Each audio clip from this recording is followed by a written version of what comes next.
திருப்பரங்குன்றத்தில் தீபமேற்ற வேண்டி இன்று பல்வேறு மாவட்டங்களிலும் பாஜக மற்றும் இந்து முன்னணி அமைப்புகள் சார்பில் கோவில்களில் கந்த சஷ்டி கவசம் பாடும் நிகழ்வு நடைபெற்றது. அதன்படி கோவையில் கடலைக்கார தெருவில் உள்ள பிளேக் மாரியம்மன் கோவிலில் பாஜக தேசிய மகளிர் அணி தலைவர் வானதி சீனிவாசன் உட்பட பெண்கள் பலரும் கந்த சஷ்டி கவசம் துதித்து திருப்பரங்குன்றம் மலை மீது தீபமேற்ற வேண்டும் என வேண்டிக் கொண்டனர். தொடர்ந்து செய்தியாளர்களுக்கு பேட்டியளித்த வானதி சீனிவாசன், திருப்பரங்குன்றம் விவகாரத்தில் நீதிமன்றம் உத்தரவிட்டும் கூட மாநில அரசாங்கம் நிறைவேற்றாமல் இருக்கிறது. எந்த முகாந்தரமும் இல்லாமல் திமுகவினர் அதனை தடுத்து நிறுத்தியுள்ளார்கள். சட்டம் ஒழுங்கு பிரச்சனை என்று பொய் காரணத்தை கூறி தடுத்து நிறுத்தியுள்ளார்கள் என்றார். திமுக அரசுக்கு நல்ல புத்தி கொடுக்க வேண்டும் என்றும், தமிழகம் எப்பொழுதும் தெய்வீக மண், நம்முடைய கோவில்களும் கலாச்சாரமும் தான் தமிழர்களின் அடையாளம் என கூறியவர், தமிழ்நாடு சின்னமும் கோபுரம் தான், அதனை தான் நம்முடைய முன்னோர்கள் வைத்துள்ளனர் என்றார். மேலும் அந்த கோபுரம் என்பது ஒரு கோவிலின் அடையாளம் என்பதை தாண்டி தமிழகத்தின் அடையாளமாக இருக்கிறது என்றார். தமிழர்களின் அடையாளங்களை அளிக்கின்ற விதமாக திராவிட மாடல் திமுக அரசு பல்வேறு முயற்சிகளை மேற்கொண்டு வருகிறார்கள் என்றும், திமுகவினரின் நோக்கமே இந்துக்களின் உணர்வுகளை புண்படுத்த வேண்டும், இந்து கோவில்களுக்கு உரிய மரியாதை கொடுக்க கூடாது என்பதுதான், அது அவர்களின் இரத்தத்தில் ஊறியது என்றார். ஆட்சி அதிகாரம் செய்ய முடியாததை கூட ஆண்டவனின் முன்வைக்கின்ற பிரார்த்தனை என்பது செய்து முடிக்கும் என்பது கோடிக்கணக்கான மக்களின் நம்பிக்கையாக உள்ளது. ஆன்மீக நம்பிக்கையே எந்த அரசியல் சக்தியாலும் தடுத்து நிறுத்த முடியாது என்றார். ஊழல்வாதிகளை மிரட்டி தேசிய ஜனநாயக கூட்டணி அமைக்கப்பட்டுள்ளது என்று முதலமைச்சர் தெரிவித்த கருத்து தொடர்பான கேள்விக்கு, இவ்வளவு பேசும் முதலமைச்சர் அவரது அமைச்சரவை சகாக்களான KN நேரு மீதான வழக்கு பதிவு செய்து உத்தரவிட்டு எத்தனை நாட்கள் ஆகிறது? அதையெல்லாம் ஊழலாக தெரியவில்லையா என கேள்வி எழுப்பினார். எனவே முதல்வர் அவரது அருகில் இருப்பவர்களை எல்லாம் பார்த்துவிட்டு பேசினால் நியாயமாக இருக்கும் என்று மக்களும் நினைப்பார்கள் என்றார். மேலும் ஊழல் வழக்குகளை நடத்தி கொண்டிருக்கும் அமைச்சர்களை வைத்துக்கொண்டு ஊழல் குற்றச்சாட்டிற்காக பதவியில் இருந்த அமைச்சரை வீட்டிற்கு அனுப்பிய பெருமைக்குரிய முதலமைச்சர் தான் ஸ்டாலின் என கூறிய அவர், இதுபோன்று பேசுவதற்கு எந்த ஒரு அருகதையும் கிடையாது என்றார். விஜய் இன்று திமுக பற்றி விமர்சனம் செய்தது தொடர்பான கேள்விக்கு, விஜய் புது வார்த்தைகளை வைத்து பேசினாலும் அல்டிமேட்டாக திமுகவை வீழ்த்தப் போவது தேசிய ஜனநாயக கூட்டணி தான். மேடை ஏறலாம், வசனம் பேசலாம், கூட்டத்தையும் கூட்டி காட்டலாம், வாக்குகள் விழுவது தேசிய ஜனநாயக கூட்டணிக்குத்தான். ஏனென்றால் திமுகவை வீழ்த்தக்கூடிய சக்தி தேசிய ஜனநாயக கூட்டணிக்குத்தான் உள்ளது என பதிலளித்தார்.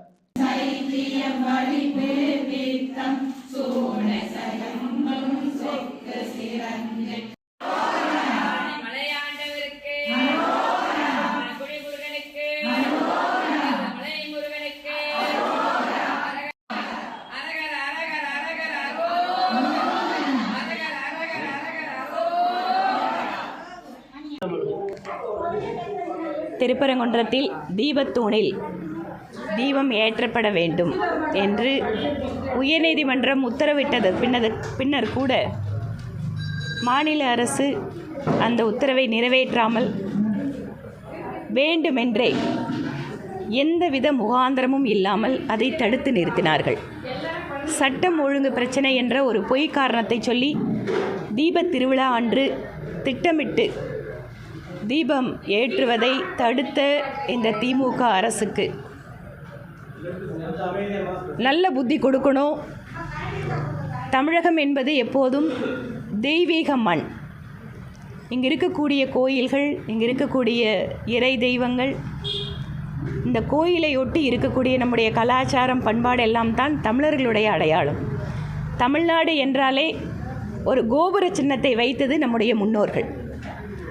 அந்த கோபுர சின்னம் ஒரு கோயிலுடைய அடையாளம் என்பது தாண்டி அது தமிழகத்தினுடைய ஒரு அடையாளமாகவே இருந்து கொண்டிருக்கிறது. அப்படிப்பட்ட தமிழர்களுடைய அடையாளத்தை அழிக்கின்ற விதமாக திராவிட மாடல் திமுக அரசு பல்வேறு முயற்சிகளை மேற்கொண்டு வருகிறார்கள். அதில் ஒன்றுதான் திருப்பரங்குன்றத்தில் நீதிமன்றம் உத்தரவிட்டதற்கு பின்பாக கூட தீபத்தூணிலே தீபம் ஏற்ற முடியாமல் போனதற்கு காரணம்.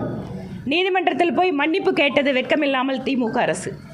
ஆனால் அவர்களுடைய நோக்கம் என்பது இந்துக்களை உணர்வுகளை புண்படுத்த வேண்டும், இந்து கோயில்களுக்கு உரிய மரியாதை கொடுக்கக்கூடாது என்பது திமுகவினுடைய இரத்தத்திலேயே ஊறியிருக்கிறது. இன்று முருக பக்தர்கள் பேரவை தமிழகம் முழுவதும் ஒரு கோரிக்கை வைத்திருந்தார்கள். இன்று மாலை 6 மணிக்கு ஒவ்வொரு வீட்டிலேயும் ஒவ்வொரு கோயில்களிலேயும் திருப்பரங்குன்றத்தில் தீபத்தூணிலே தீபம் ஏற்ற வேண்டும் என்கின்ற பிரார்த்தனையோடு கந்த சஷ்டி கவசத்தை பாராயணம் செய்திருக்கிறார்கள். இதில் கோடிக்கணக்கான முருக பக்தர்கள் கலந்து கொண்டிருக்கிறார்கள். இன்று கோவையிலே இந்த கடலைக்கார சந்து பகுதியிலே கோயிலில் தமிழகத்திலுடைய பெண்களுடைய ஆன்மீக சக்தி தாய்மார்கள் சகோதரிகளோடு இருந்து கந்த சஷ்டி கவசத்தை நான் கட்சி நிர்வாகிகளோடு பாராயணம் செய்திருக்கிறேன். இந்த கந்த சஷ்டி கவசம் என்பது தமிழர்களுக்கு எந்த ஒரு துன்பத்திலேயும் எந்த ஒரு கஷ்டத்திலேயும் துணை நிற்பது கந்த சஷ்டி கவசம். ஆட்சி அதிகாரம் செய்ய முடியாததை கூட ஆண்டவனிடம் நாம் வைக்கின்ற பிரார்த்தனை செய்து முடிக்கும் என்கின்ற நம்பிக்கை கோடிக்கணக்கான மக்களுக்கு இந்த நாட்டிலே இருக்கிறது. அந்த வகையிலே தமிழ் கடவுளாம் முருகனுக்கு அவருடைய அறுபடை வீட்டிலே முதல் வீடான திருப்பரங்குன்றத்தின் தீபத்தூணிலே தீபம் ஏற்றப்பட வேண்டும் என்கின்ற இந்த பிரார்த்தனை நிச்சயமாக வரக்கூடிய காலத்தில் நிறைவேறும். அதற்கு முருகப்பெருமான் அருள் புரிவார். இந்த ஆன்மீக நம்பிக்கையை எந்த ஒரு அரசியல் சக்தியாலும் தடுத்து நிறுத்த முடியாது. ஊழல்வாதிகளை மிரட்டி தான் தேசிய ஜனநாயக கூட்டணி ஒன்று சேர்ந்திருக்குன்னு ஸ்டாலின் சொல்லியிருக்காரு.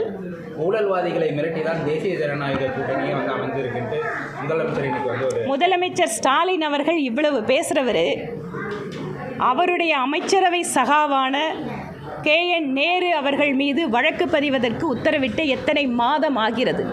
அதெல்லாம் ஊழலாக தெரியலையா அவருக்கு? தன்னோட பக்கத்தில் இருக்கிறவங்கள பார்த்துட்டு இந்த பேச்சு பேசுனா அவர் பேசுகிறதுல நியாயம் இருக்கிறதா மக்கள் நினைப்பாங்க. முழுக்க முழுக்க அமைச்சரவையிலே ஊழல் அமைச்சர்களை வைத்துக்கொண்டு ஊழல் வழக்குகளை நடத்தி கொண்டிருக்கக்கூடிய அமைச்சர்களை வைத்துக்கொண்டு ஊழல் குற்றச்சாட்டுக்காக ஒரு சிட்டிங் மினிஸ்டரை வீட்டுக்கு அனுப்பின ஒரு பெருமைக்குரிய முதலமைச்சர் திரு ஸ்டாலின் அவர்கள். அவர் இந்த பேச்சை பேசுறதுக்கு எந்த விதமான அருகதையும் கிடையாது. திமுக கூட்டணி கல்லாப்பட்டி கூட்டணி அப்படின்னு விஜய் சொல்லியிருக்காரு. அது எந்த அளவுக்கு நீங்கள் திரு விஜய் அவர்கள் அவர் எந்த விதமாக புது புது வார்த்தைகளை பற்றி பேசினாலும் அல்டிமேட்டாக திமுகவை வீழ்த்த போவது தேசிய ஜனநாயக கூட்டணி தான்.